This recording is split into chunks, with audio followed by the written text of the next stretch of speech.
think about your goals. The very act of thinking about your goals makes you positive and purposeful again. There's a large body of psychological literature that revolves around the concept of locus of control theory. In more than 50 years of research, psychologists have determined that your personal locus of control is the determining factor of your happiness or unhappiness in life. And here's why. A person with an internal locus of control is a person who feels that he or she is in complete control of his or her life. This person feels strong, confident, and powerful. He or she is generally optimistic and positive. He or she feels terrific about him or herself and feels very much in charge of his or her destiny. On the other hand, a person with an external locus of control is a person who feels controlled by external factors, by their boss, their bills, their marriage, their childhood problems, and their current situation. They feel out of control, and as a result, they feel weak, angry, fearful, negative, hostile, and disempowered. The good news is that there's a direct relationship between the amount of responsibility you accept and the amount of control you feel. The more you say, "I am responsible," the more of an internal locus of control you develop within yourself, and the more powerful and confident you feel. There's also a direct relationship between responsibility and happiness. The more responsibility you accept, the happier you become. It seems that all three, responsibility, control, and happiness, go together. The more responsibility you accept, the greater amount of control you feel you have. The greater amount of control you feel you have, the happier and more confident you become. When you feel positive and in control of your life, you will set bigger and more challenging goals for yourself. You will also have the drive and determination to achieve them. You will feel as if you hold your whole life in your own hands, and that you can make it into whatever you decide to. The starting point of goal setting, then, is for you to realize that you have virtually unlimited potential to be, have, or do anything you really want in life if you simply want it badly enough and are willing to work long enough and hard enough to achieve it. The second part of goal setting is for you to accept complete responsibility for your life and for everything that happens to you with no blaming and no excuses.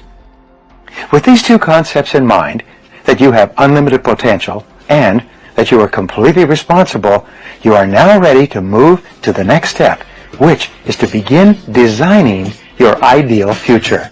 Chapter 3. Create your own future. In more than 3,300 studies of leaders conducted over the years, there's a special quality that stands out, one quality that all great leaders have in common. It is the quality of vision. Leaders have vision, non-leaders do not. Earlier I said that the most important discovery in all of human history is that you become what you think about most of the time. What is it then that leaders think about most of the time? And the answer is that leaders think about the future and where they are going and what they can do to get there most of the time. We call this leadership quality future orientation. Leaders think about the future and what they want to accomplish and where they want to arrive sometime down the road. Leaders think about what they want and what can be done to achieve it. The good news is that when you begin to think about your future as well, you begin to think like a leader, and you will soon get the same results that leaders get. In personal strategic planning, you should begin with a long-term view of your life as well.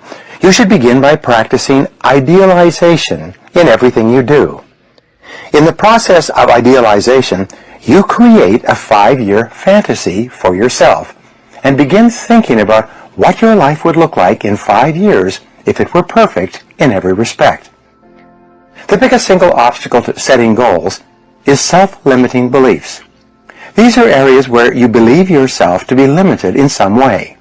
You may believe yourself to be inadequate or inferior in areas such as intelligence, ability, talent, creativity, personality, or something else. As a result, you sell yourself short. By underestimating yourself, you set either no goals or low goals that are far below what you are truly capable of accomplishing. By combining idealization and future orientation, you cancel or neutralize this process of self-limitation. You imagine for the moment that you have no limitations at all. You imagine that you have all the time, talents, and abilities you could ever require to achieve any goal you could set for yourself. No matter where you are in life, you imagine that you have all the friends, contacts, and relationships you need to open every door and achieve anything you could really want. You imagine that you have no limitations whatsoever on what you could be, have, or do in the pursuit of the goals that are really important to you. When you practice idealization and future orientation, you make no compromises with your dreams and visions for yourself and your future. You don't settle for smaller goals or half successes. Instead, you dream big dreams and project yourself forward mentally as though you are one of the most powerful people in the universe. You create your perfect future. You decide what you really want before you come back to the present moment and deal with what is possible for you within your current situation. So, start with your business and career. Imagine that your work life was perfect 5 years from now. Answer these questions. Number 1, what would it look like? Number 2, if your work life were perfect, what would you be doing? Number 3, where would you be doing it? Number 4, who would you be working with? What level of responsibility would you have? 5, if you were at the top of your field, what kind of skills and abilities would you have? Number 6, what kind of goals would you be accomplishing? And number 7, what level of status would you have in your field if your career was perfect sometime in the future? When you answer these questions, imagine that you have no limits. Imagine that everything is possible for you. Imagine that you have a magic slate. That means you can write down anything you want. You can erase anything that may have happened in the past and create whatever picture you desire for your future. You can clean the slate at any time and start over. You have no limits. When you have clear, exciting goals and ideals, you will feel happier about yourself and your world. You'll be more positive and optimistic. You'll be more cheerful and enthusiastic. You will feel internally motivated to get up and get going every morning, because every step you're taking will be moving you in the direction of something that is important to you. Resolve to think about your ideal future most of the time. Remember, the very best days of your life lie ahead. The happiest moments you will ever experience are still to come. The highest income you will ever earn is going to materialize in the months and years ahead. The future is going to be better than anything that may have happened in your past. There are no limits. The clearer you can be about your long-term future, the more rapidly you will attract people and circumstances into your life to help make that future a reality. So here's what you should do in order to effectively apply the 80-20 rule to goal setting and to your overall productivity. First, take a piece of paper and write down 10 goals. Then ask yourself, if you could only accomplish one of the goals on that list today, within 24 hours, which one goal would have the greatest positive impact on your life? I ask this question of my clients all over the world. What is your most important goal in life right now? Which you need to know, by the way, if you want to be successful. Then pick the second most important goal. What you'll find is that after you complete this exercise, you will have determined the most important 20% of your goals that will help you more than anything else you do. Second, you should work at those goals that you have chosen all the time. You often see people who appear to be busy all day long, but seem to accomplish very little. This is almost always because they're busy working on tasks that are of low value or no value, while they are procrastinating on the one or two activities that can make a real difference to their companies and to their careers. The most valuable tasks you can do each day are often the hardest and most complex, but the payoff and rewards for completing them can be tremendous. They can actually change your whole future. Before you begin work, always ask yourself, is this task in the top 20% of my activities, or is it in the bottom 80%? The rule for this is simple. Resist the temptation to clear up small things first. That's the greatest killer. We become so involved in little things, and little things multiply. They just become more and more, and at the end of the day, you're exhausted and you've accomplished nothing. If you choose to start your day working on low-value tasks, you'll soon develop the habit of always starting and working on low-value tasks. You'll be like the horse that pulls the wheel around in a circle all day, never makes any progress. Finally, I want to tell you about a study that's just been done about the attitudes of rich people versus poor people with regard to goal setting. What they found is that 85% of rich people have one big goal that they work on all the time. Only 3% of poor people have a big goal, and they don't work on it very much. So if you want to be wealthy, do what wealthy people do. Pick one big goal and work on it all the time. And if you do, it will change your life. Now, before we wrap up, I'd like to leave you with a thought to share with your friends and followers. It is this: when your goals are clear, you will come up with exactly the right answer to achieve your goals at exactly the right time. We all have big goals in life, and some of them may seem out of reach at times, but nothing is impossible if you have the right plan. Having an effective strategy to help you achieve challenging goals can be the most important key to your success. So, to help you overcome any obstacle, I've put together my best practices for how to reach challenging goals wherever you happen to be in life right now. First, it's important to focus your goals on what they call SMART goal setting, S-M-A-R-T. Not all goals are created equal, and it takes a strategic and smart approach to reaching challenging goals. SMART goals are specific, measurable, achievable, relevant, and time-bounded. Specifically for challenging goals, that A word for achievable is incredibly important. While it's important to push yourself out of your comfort zone, if your goal is not achievable from the start, you're just setting yourself up for failure. If you feel your goal has a high probability of failure, perhaps it is simply too aspirational. It's too big. Which brings me to my next tip. Break your goal down into manageable tasks, what we call bite-sized tasks. This helps you to keep your goals in motion and achieve them one small step at a time. You know the old question, how do you eat an elephant? One bite at a time. Same with big goals. Remember, each step you take brings you that much closer to reaching your goals. And by the way, each step you take motivates you to take the next step. So while they may not seem monumental in the moment, all of these daily tasks add up to incredible accomplishments. Similarly, my third tip for reaching challenging goals is to set specific milestones.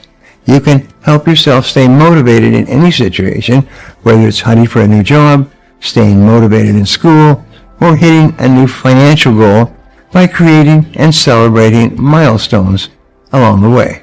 When you check a task off your to-do list, no matter how small that task may be, it is a victory that pushes you one step closer to your goals.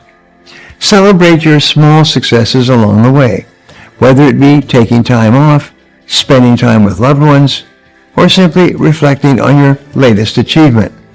These moments of reflection on your hard work help you to remember your why, your big picture plan. The fourth, and my personal favorite tip, is to eat that frog. Mark Twain said that if the first thing you do each morning is to eat a live frog, you can go through the day with the satisfaction of knowing that it's probably the worst thing that's going to happen to you all day long. Your frog is your biggest, hardest, most important task. You must develop the habit or the routine of eating your frog before you do anything else, and without taking too much time to think about it. When using the Eat That Frog strategy, make a list the night before of all the tasks you need to do the next day. Once you begin the hardest task of the day, work steadily and single-mindedly until it is 100% complete. The most powerful technique for improving your intelligence and increasing your creativity is what I call the most powerful technique for improving your intelligence and increasing your creativity is what I call mindstorming. The way it works is simple. The results that you get will be so amazing as to be life-changing. You begin the mindstorming process by first getting a clean sheet of paper. At the top of this page, you write your goal or problem in the form of a question. The simpler and more specific the question, the better will be the quality of the answers that you generate in response to it. For example, instead of writing a question like, how could I make more money? You would write, how can I double my income in the next 24 months? Even better, if you are earning $50,000 per year today, your question should be, how can I earn $100,000 per year by December 31st of a specific year? Each of your answers should be written using the 3P formula. It should be personal, positive, and in the present tense.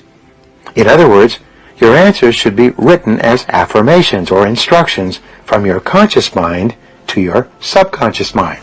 Once you have written your question at the top of the page, you then discipline yourself to generate at least 20 answers to that question. You can write down more than 20 answers to the question, but it is essential in this exercise that you set a goal for a minimum of 20. Your first 3 to 5 answers will be easy. You will quickly come up with answers like work harder, start earlier, stay later, work on higher value tasks. Your next 5 answers will be more difficult. You will have to drill down and dig deeper to come up with less obvious ways but more creative ways to answer your question. Your last 10 answers will be the most difficult of all.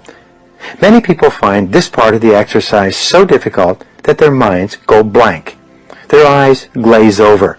They become lightheaded with a rush of blood to their brains that takes place when you begin this process of pumping mental iron. However, no matter how long it takes, especially the first few times you practice this exercise, you must discipline yourself to keep writing until you have at least 20 answers.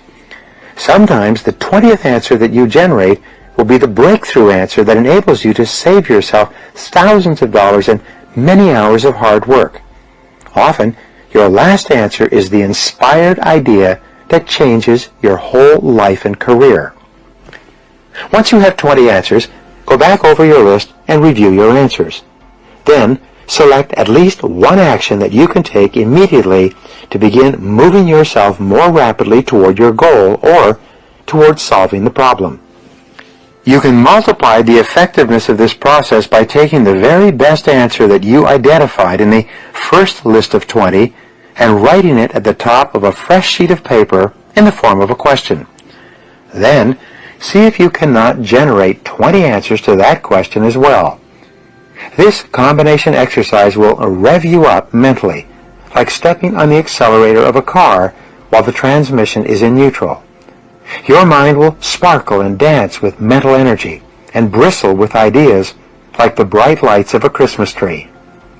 For example, your first question could be, how can I double my income to $100,000 over the next 24 months? One of your answers could be, I work 2 extra hours each day. You could then transfer this answer to a new sheet of paper and phrase it as a question. What can I do to get 2 extra hours of productive time each day? You can then begin writing 20 different things that you can do to save time, gain time, and spend 2 additional hours on productive work each day. Whatever answer you choose, put it into action immediately. Do something, do anything. The faster you take action on this exercise, the greater and more continuous will be the flow of ideas as you go throughout the day. If you generate these ideas and then do nothing with them, the creative flow will slow down and stop. The very best time to do this exercise is first thing in the morning, right after you have rewritten your goals in your spiral notebook. Each morning, you can take one goal, rewrite it as a question, and then generate 20 answers to that question. You can then immediately get busy and implement one of your answers. You can perform this exercise repeatedly on the same goal if the goal is big enough and important enough to you. Don't worry about writing down the same answers over and over again. The more you practice this exercise, the more likely it is that you will trigger completely unexpected breakthrough ideas. This may require several days or even weeks of work before the flash of inspiration takes place. You must be patient and determined. It will come. As I mentioned before, successful people are intensely solution-oriented. The fact is that life is a continuous succession of problems and difficulties without end. This river of problems is only interrupted by the occasional crisis, which makes the problem seem small in comparison, at least for a little while. In fact, if you are living a busy life, you will probably experience a crisis of some kind every 2 to 3 months throughout your life. You will have business crises, family crises, financial crises, health crises, and other crises. The problems and crises never stop. They keep coming like the waves of the ocean. The only thing you can control is your responses to these problems and crises, and therein lies the key to your success.